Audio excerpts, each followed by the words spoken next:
నమస్కారం ఘంటారావానికి స్వాగతం. ముందుగా ప్రధాన అంశాలు. హైదరాబాద్లో పలు ప్రాంతాల్లో భారీ వర్షం, ఈదురుగాలుల దాటికి పలు చోట్ల విరిగిపడిన చెట్లు.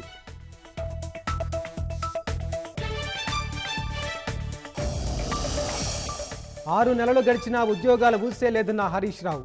త్వరలో జాబ్ క్యాలెండర్ ప్రకటిస్తామన్న మంత్రి శ్రీధర్ బాబు.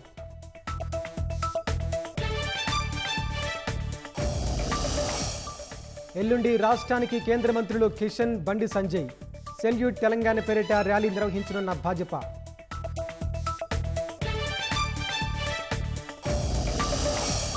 గర్భిణికి ప్రసవం చేసిన ఆర్టీసీ మహిళా సిబ్బందికి సీఎం ప్రశంసలు.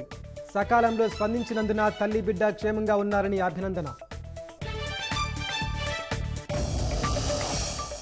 అసెంబ్లీ ఎన్నికలు జరిగే 4 రాష్ట్రాలపై భాజపా దృష్టి. ఇన్ఛార్జీలను నియమిస్తూ ఉత్తర్వులు జారీ చేసిన అధిష్టానం.